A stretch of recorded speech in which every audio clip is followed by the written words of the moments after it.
Think about think about what happens when you break your arm. Right, you go straight to the hospital. Exactly. You go in, and the X-ray is just totally binary.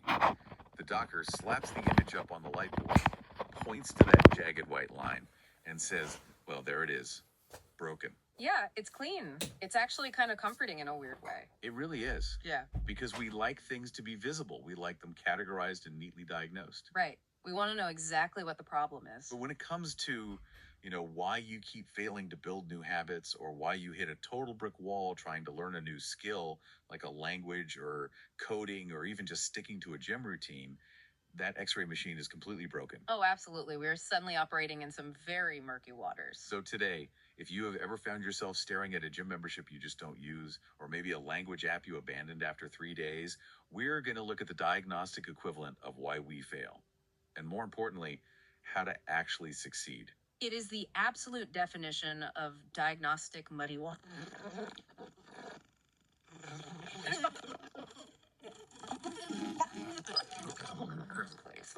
We approach self-improvement and learning with this fundamental misunderstanding of how the human brain actually wants to acquire information and build routines. And that is exactly what we are unpacking today. We have a truly fascinating stack of source material to guide us through this deep dive. They really do. We're looking at a collection of personal essays written by a Japanese professional who's currently in his 60s.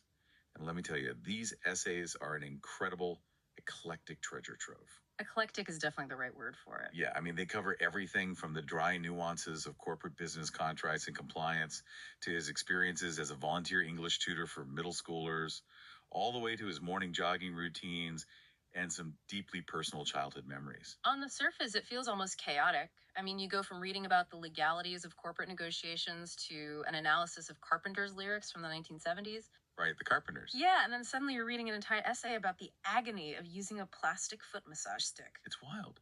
But when you look closely, when you really analyze the through line of his entire life, there's this profound unifying philosophy. Yes, there really is. And uncovering that philosophy is our mission today. Yeah. We are going to explore a very specific two-part hypothesis.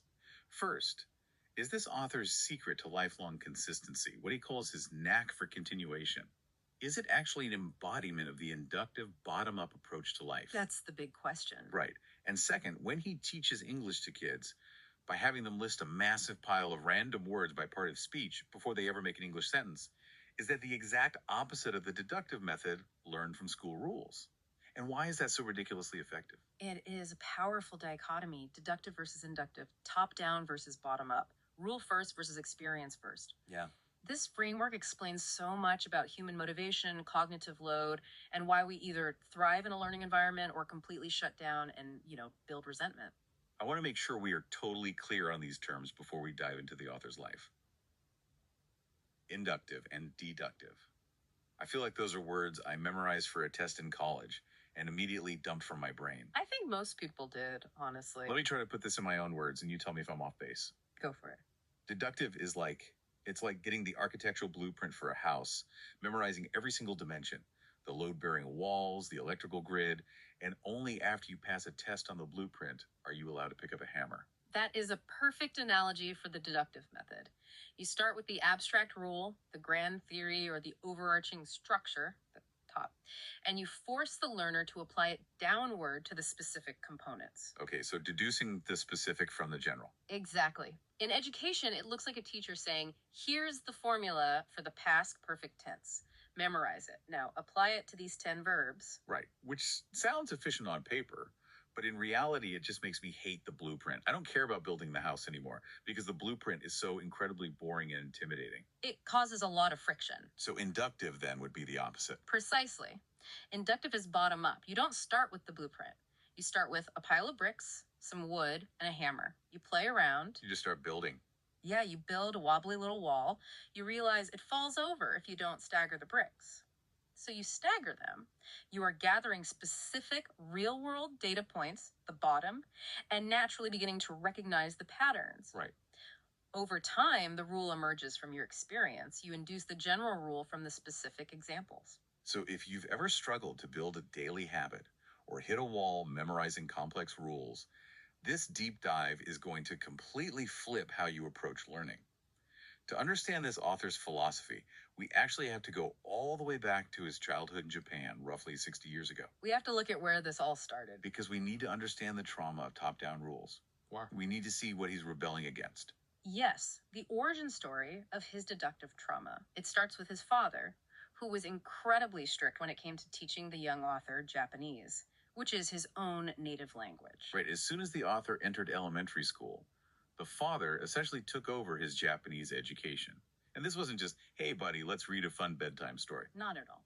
The father forced this young kid, like 6 or 7 years old, to memorize formal dictionary definitions of words. He would demand that the boy verbally explain the exact meaning of complex vocabulary, He even made him give structured impressions of books before the kid had even finished reading the story. which is just crazy to Let's me. pause and think about what that actually does to a child's developing brain. Huh.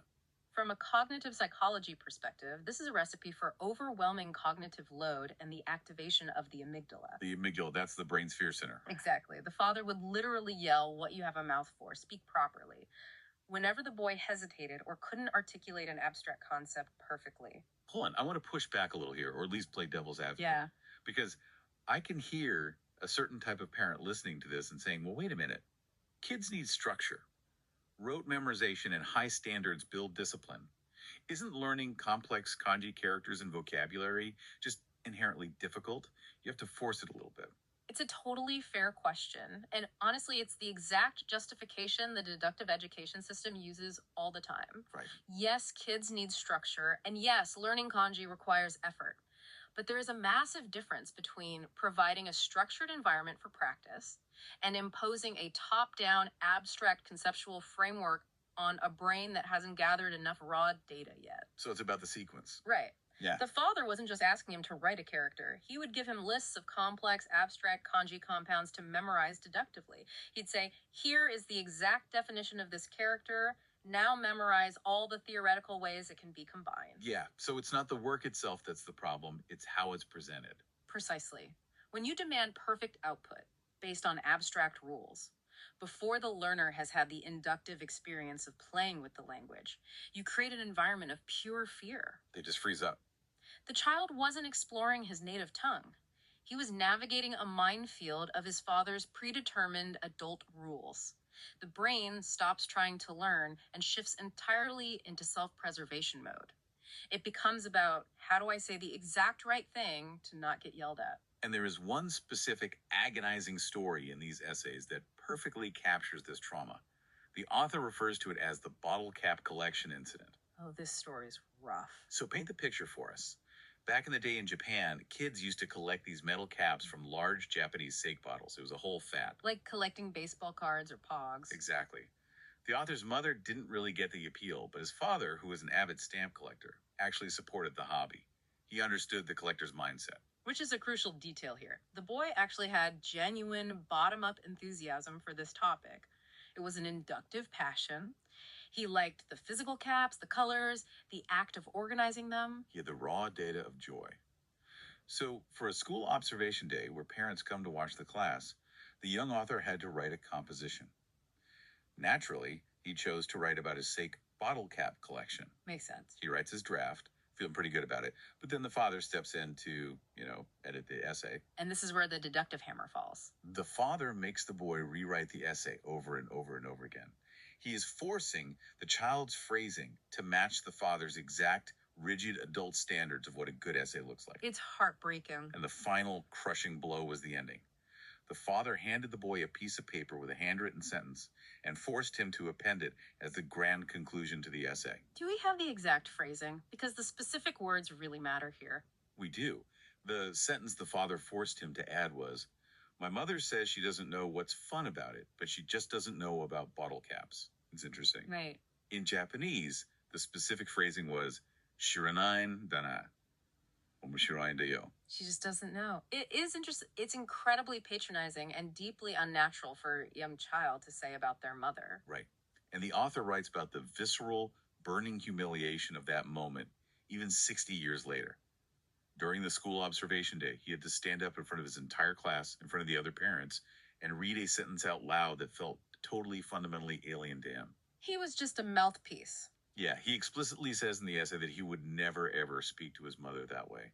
He hated the presumption of the phrasing, he hated the rhythm of it. He was being forced to present someone else's abstract, predetermined script as his own authentic voice, That is the ultimate deductive trap right there.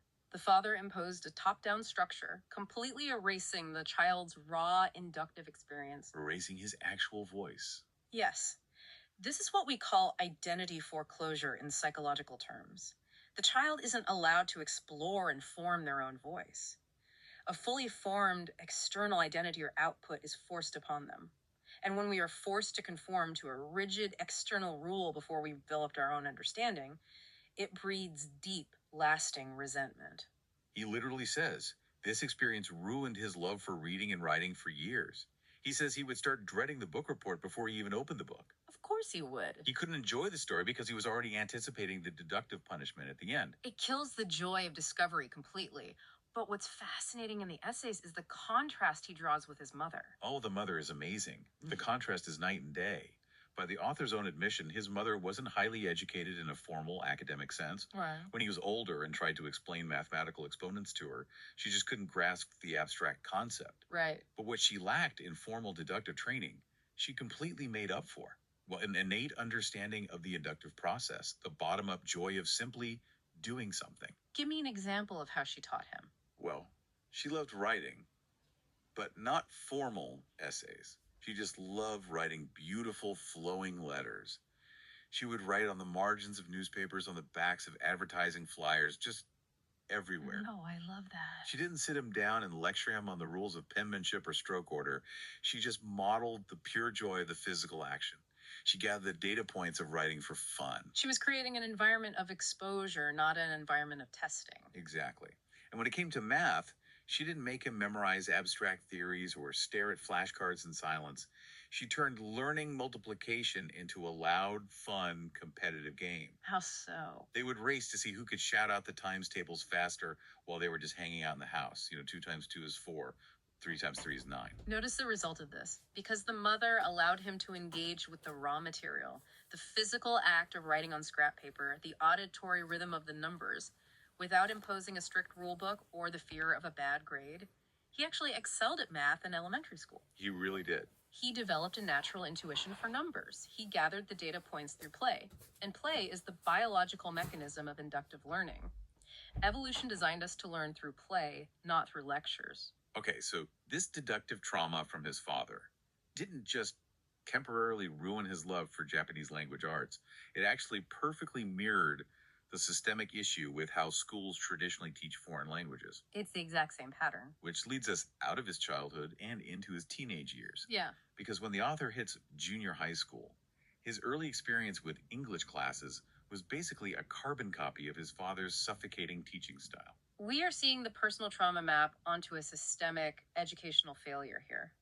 It was the standard, rigid, deductive school system of the 1970s in Japan, though, frankly, it hasn't changed much in many places today. Yeah, unfortunately. The English teacher stood at the front of the room and immediately established top down rules. The primary rule was English pronunciation is completely different from Japanese. Therefore, you cannot use Japanese katakana characters to write down how English words sound. Furthermore, English spelling does not logically match its pronunciation. Okay, I have to stop here. Because on a purely technical level, the teacher's right, isn't he? I mean, English spelling is a nightmare. Oh, it's terrible. True, though. Tough thought. They look the same, they sound completely different. And Japanese katakana, which is a phonetic syllabary, doesn't have the exact sounds for English V's or TH's or the distinction between L and R. So the rule makes logical sense. But this is what we call the curse of knowledge.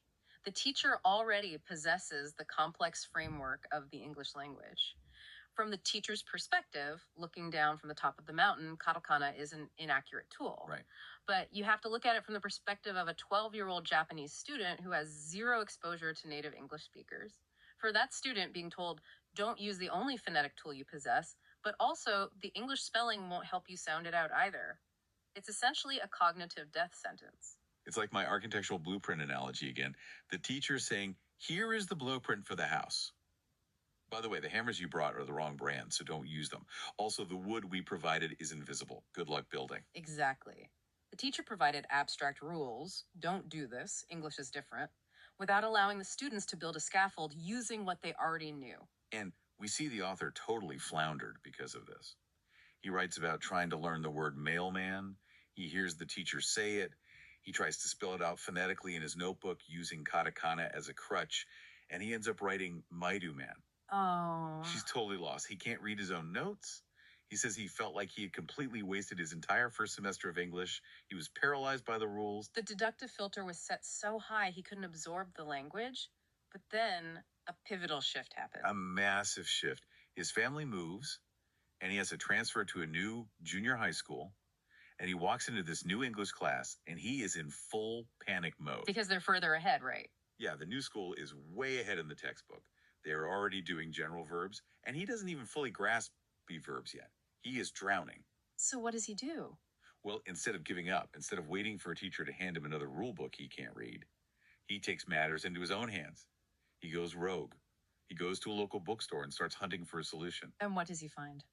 He discovers a supplementary book that explicitly explains phonetic pronunciation symbols, the International Phonetic Alphabet, or IPA. This is a beautiful moment. He found his own hammer. Yes. He realizes that these weird little symbols in the dictionary aren't just random marks. They are the exact bridge between the confusing English spelling and the actual sound. He bypassed the system. He bypasses the teacher's deductive don't use katakana rule by finding a new precise inductive tool. Suddenly, he can map the sounds himself. He starts practicing the L and R sounds based on the diagrams of mouth and tongue positions in the book.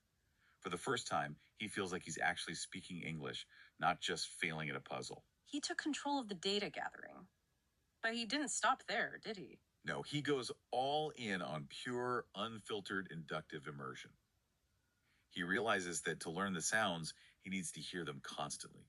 So he starts listening to NHK radio, specifically the basic English and English conversation programs. A classic. This is 1974. He's sitting by the radio every day, listening to these ongoing audio skits about Yukio's American experience and the Jackson family. What is critical to understand here is how he was engaging with this material.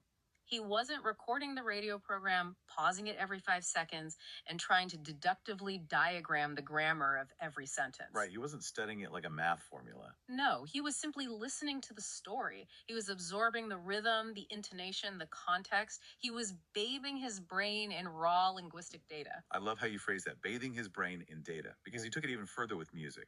He goes out and buys the Beatles' Red and Blue compilation albums. He buys Carpenter's records. Some of the best pronunciation practice you can get. Yeah, he decides he desperately wants to sing Yesterday once more. And please, please me.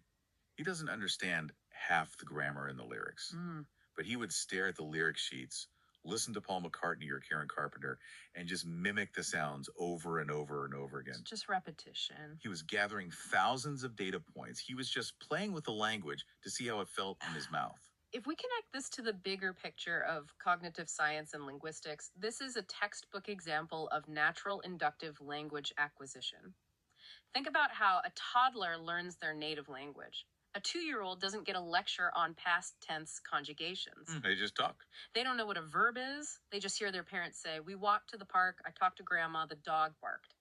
They hear that ED sound thousands of times attached to actions that already happened. And their brain just figures it out. Exactly. Their brain, which is essentially an incredibly powerful pattern recognition machine, naturally induces the rule. The rule emerges implicitly from the data. So by mimicking the Beatles and listening to the radio, the author was basically hacking his brain to learn English the same way a toddler learns. Exactly.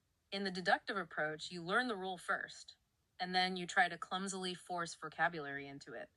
It's slow and requires massive conscious effort. In the inductive approach, you absorb the data until the structure just feels obvious.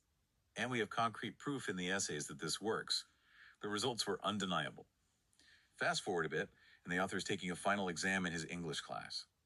There is a notoriously difficult word scramble question on the test. Okay. The Japanese translation provided for context was very clunky. It was an explanation about the history of the calendar, trying to explain why months like October, which has the root octo, meaning 8, are actually the 10th month, and November is the 11th, etc. Right, because Julius and Augustus Caesar inserted July and August and shifted everything down. Exactly. So the unscrambled English sentence the students had to build from a pile of words was, the months after them are mistakes. Wow, the months after them are mistakes. That is remarkably clunky, unintuitive sentence for a Japanese middle schooler to construct. Isn't it? The pronoun them is vague. The concept of a month being a mistake is abstract. Deductively, trying to piece that together based on Japanese grammar rules would be an absolute nightmare. It was a nightmare for everyone. Why? The author was the only student in his entire grade to get it perfectly right. The only one. That's incredible. And the kicker is, he admits in the essay that he didn't solve it by systematically applying some memorized grammar rule. He didn't parse the subject-verb agreement consciously. So, how did you do it? He got it right because he had spent months copying the textbook by hand, writing vocabulary in the margins of newspapers, just like his mom, singing Beatles songs and listening to radio skits. He had internalized the structure of English so deeply that the sentence just felt right. Ah. He looked at the scrambled words, and his brain inductively snapped them into the only pattern that matched the rhythm of everything he had been listening to. This is such a profound lesson, and it raises a huge question for how we operate in our daily lives today. Think about how often we try to learn a new software program for work, or try to pick up video editing, or even try to learn a new physical skill like a golf swing. Yeah, what's our first instinct? We try to find the manual, we try to read a book about it, we try to deductively memorize the interface or the mechanics before we ever take a swing or click a button. Yes. Or we buy a massive online course and force ourselves to watch 20 hours of video lectures on the theory of coding before we ever write a single line of code. And we inevitably get bored, overwhelmed, and quit. Exactly. But look at the most proficient users of any tool. Look at how a teenager learns a complex new video game, or how a hacker learns a new operating system. They don't read the manual. They just jump in. They just start clicking buttons. They run into walls. They make mistakes. They explore menus. They are building an inductive map of the system in their minds through action. The author's success on that English test wasn't born from being a genius at memorizing rules. It was born from rejecting the manual and choosing to play with the raw data of the language. Which brings us perfectly to the core focus of today's deep dive. We are fast forwarding from his teenage years to the author in his 60s. He decides to volunteer as an English tutor for middle school students, attempting to flip the classroom and save kids from the exact deductive trauma he went through. A noble goal. And this specific tutoring method he uses is the crux of everything we are talking about. Yes, he gets paired with a third-year junior high school girl, and she is the perfect test case because she is suffering from the exact same systemic failure he did. She hates strict deductive tutoring. She had previously been forced to go to intensive cram schools, these high-pressure environments where teachers just drill rules into your head for hours. It completely destroyed her motivation. It just shut her down. It just made her resent studying, just like the author hated writing after the bottle cap incident. She's experiencing severe cognitive friction. And her specific immediate struggle is with English grammar. She told the author, I don't understand parts of speech, nouns, verbs, adjectives. It makes absolutely no sense to me. I can't do it. It's a very common wall to hit. Now, I want to pause and think about how schools normally teach parts of speech, because I remember this vividly. You open a textbook, and there's a bolded box at the top of the page. It gives you a definition. A noun is a word that represents a person, place, thing, or abstract idea. A verb is an action word or state of being. An adverb modifies a verb, an adjective, or another adverb. It's incredibly dry. And more importantly, it is the ultimate top-down rule. It forces the student to memorize an abstract philosophical category, like a state of being or an abstract idea, before they even understand what tangible things go inside that category. It's so backwards. It's like handing someone a massive set of labeled filing cabinets before they even have any paper to file. The cabinets just take up space and cause anxiety. So how does the author handle this? Yeah. He looks at this frustrated girl, and he completely throws out the rule book. He doesn't open the textbook. He just looks at her and asks, okay, what English words do you know? Don't worry about grammar. Just tell me words. Just starting from where she is. And they start making a list on a blank piece of paper.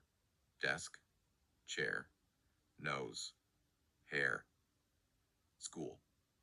They write down dozens of them. Yeah. He points to the list and says casually, by the way, these are all nouns, even I and You are nouns. Notice what he's doing here. He No. isn't giving a definition, he's creating an inductive data set. Then he moves to verbs. What action words do you know? Run, play, sing. They make another massive list. Then adverbs, like fast or beautifully. He spends the session just helping her pull all this vocabulary out of her own head, He creates this massive raw pile of words. categorizing them into columns as they go, based entirely on the vocabulary she already possesses. Psychologically, this is brilliant. He is validating her existing knowledge. Cram schools make students feel like they know nothing because they don't know the rule. The author is showing her visually, look at all these building blocks you already own. You are already rich in vocabulary. Exactly. And then, only after they have this massive pile of raw materials spread out in front of them, he says, okay, let's use these blocks to build a sentence. Oh, this is great. And together, pulling from the columns they just made, they construct a complex sentence. She can sing many songs beautifully in the classroom. A great sentence. And then he maps the parts of speech onto the sentence they just built. See, she's a noun. Sing is a verb. Beautifully is the adverb, modifying how she thinks. It's a complete reversal of the traditional methodology. And this brings us to the exact question we are trying to answer today from our mission. Is this method, having students list many words by part of speech before creating an English sentence, the exact opposite of the deductive method learned from school rules? And more importantly, why is this so incredibly effective? I want you to really unpack the mechanics of this for me, because it seems almost too simple to work. It is the exact opposite. School deductive methods say, here is the abstract rule, now force these unfamiliar words into it. The author's method says, here are the familiar words you already know, let's see what pattern they naturally form. Right? As to why it's so effective, we have to look at cognitive psychology and linguistics, specifically a concept popularized by linguist Stephen Krashen called the affective filter. The affective filter. Okay, break that down for us. Imagine there's a filter or a wall in your brain that sits between the outside world and your language acquisition center. When you are stressed, anxious, or afraid of making a mistake, that filter goes up. It becomes thick and impenetrable. Information hits the filter and bounces off. You literally cannot learn. The deductive method forcing abstract rules and demanding perfection spikes cortisol and raises the affective filter to maximum. The student is suffering from massive cognitive overload. They are trying to remember the abstract rule, select the right vocabulary, apply the conjugation, worry about spelling, and fear the teacher's judgment all at the exact same time. You are so worried about dropping the blueprint that you crush your hand with a hammer. That's a perfect way to put it. That's exactly what happened when his dad demanded he explain a book before finishing it, or when the school said don't use katakana. The filter went up and learning stopped. Precisely. But the author's inductive method completely bypasses the affective filter. By starting with words the girl already knows, he removed the fear of being wrong.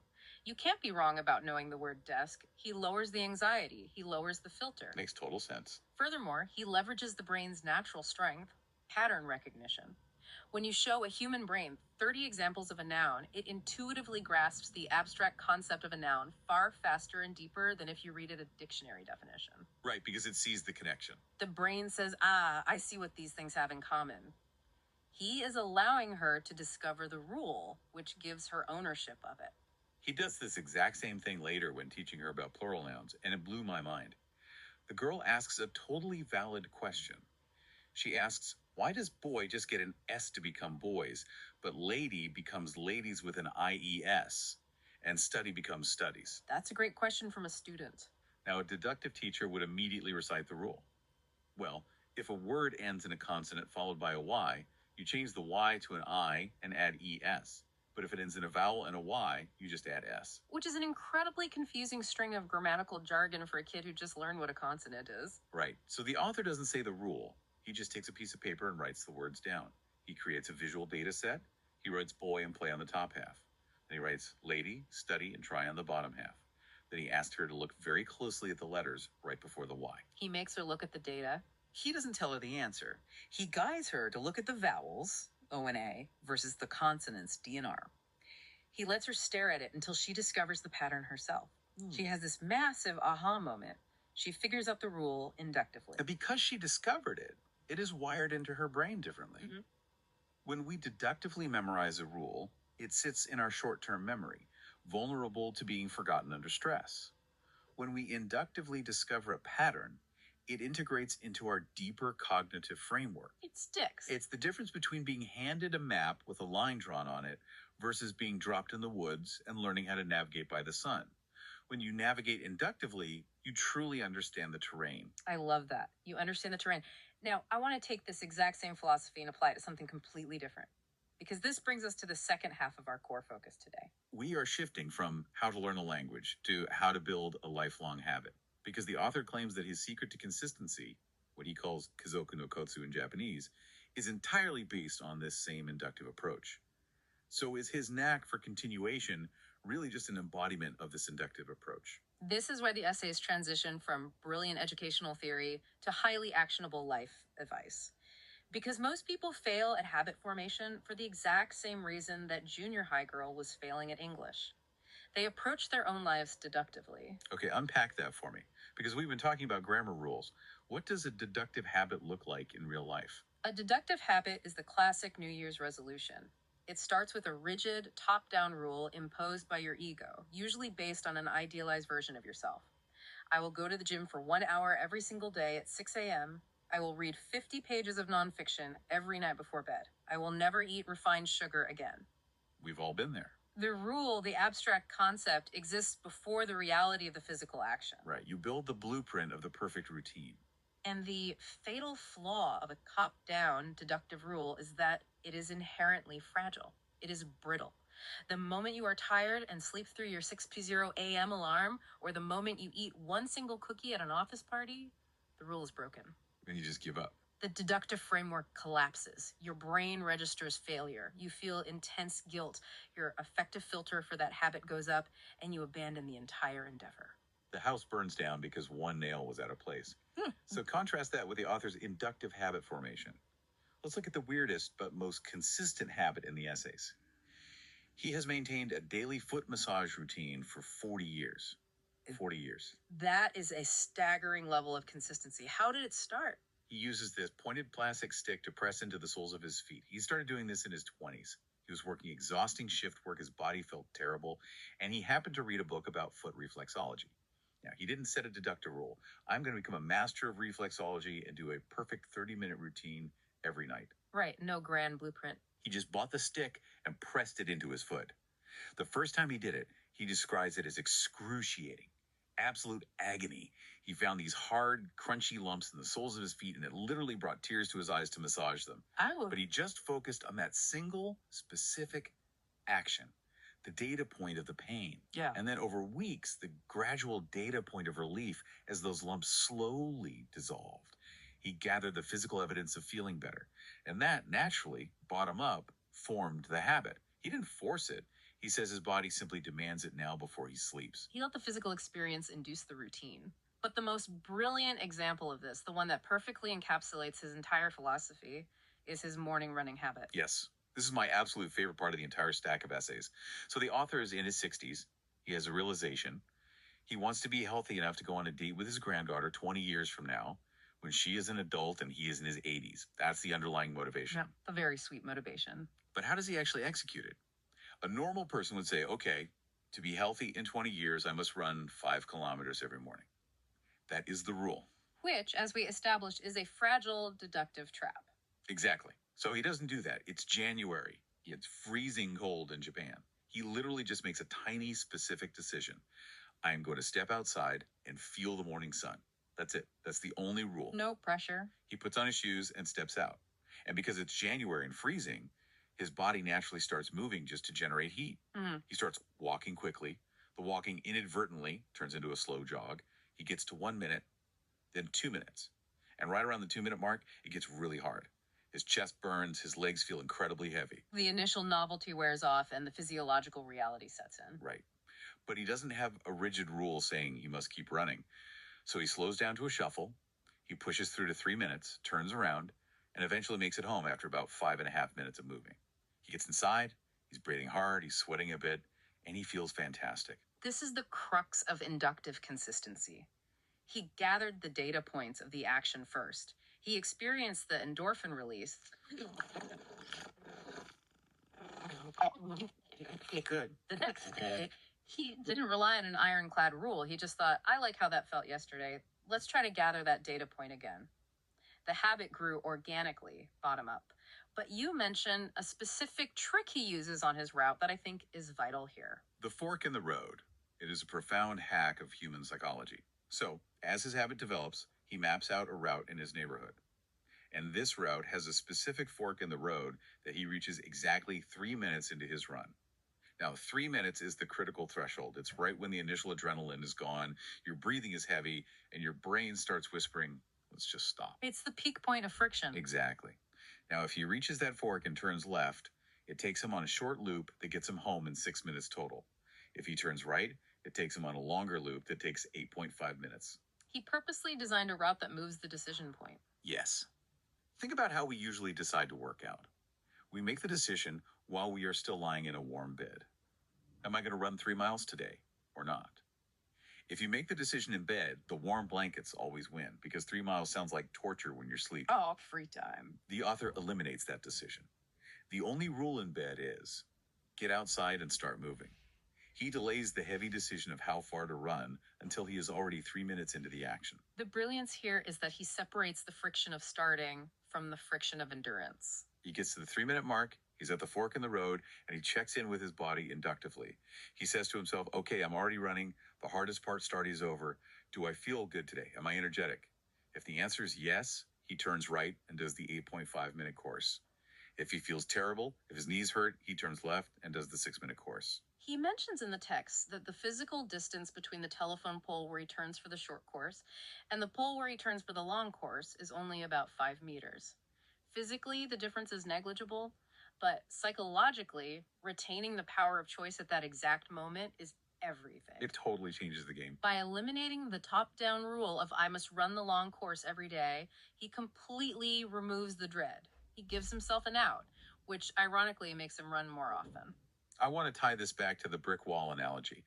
Consistency isn't about having the iron willpower to stare at a massive blueprint and force yourself to build a cathedral every day. Consistency is inductive. You don't focus on the abstract concept of the wall. You just focus on the tactile, immediate action of laying one single brick. Today I lay one brick. Tomorrow I lay another. You move the decision point to the action itself. And eventually you look up and you have a wall. The author actually defines genius in this exact context, which I found deeply moving. He suggests that what society calls genius, these people who achieve incredible things or have massive bodies of work, is rarely a sudden flash of top-down inspiration. What is it then? It is almost always just the overwhelming accumulation of daily routines. It's the sheer volume of inductive data points gathered over a lifetime, brick by brick, without the paralyzing pressure of a grand deductive expectation. It completely reframes how we should view success. Which brings us to our final major topic. Because the author doesn't just keep this philosophy to himself, he connects his inductive tutoring and his habit formation to much broader systemic concepts in education and leadership. He explicitly talks about ZPD, the zone of proximal development and scaffolding. These are vital foundational concepts in developmental psychology and pedagogy, originally introduced by the Soviet psychologist Lev Vygotsky. Okay, lay it out for us. The zone of proximal development, or ZPD, is essentially the sweet spot of learning. Imagine 3 circles. The inner circle is what a learner can do completely independently. It's easy, but they aren't growing. The outer circle is what the learner cannot do, even with help. It's too hard. It causes panic. Like the young author trying to understand kanji compounds before you can read basic sentences. Exactly. But the middle circle, that is the ZPD. It is the space containing tasks that a learner cannot do on their own yet, but can accomplish with the guidance of a more knowledgeable person. Scaffolding is the temporary support a teacher provides to help the student cross that zone. So you provide the structure temporarily. You provide the scaffold, the student builds the knowledge inductively, and then you slowly remove the scaffold until they are independent. The author discusses this extensively in the context of modern English education in Japan, because right now there is a massive push for a framework called CLIL, Content and Language Integrated Learning. The basic idea is that instead of just teaching English grammar rules in Japanese, you teach actual subjects like science or math or social studies in English. Which is a highly inductive, immersive approach. You are using the language as a tool to gather data about a subject rather than studying the language as an abstract rulebook. But there is massive systemic resistance to this from older, veteran teachers in Japan. Huge resistance. And the author points out exactly why. These veteran teachers were trained entirely in the old deductive translation-heavy methods.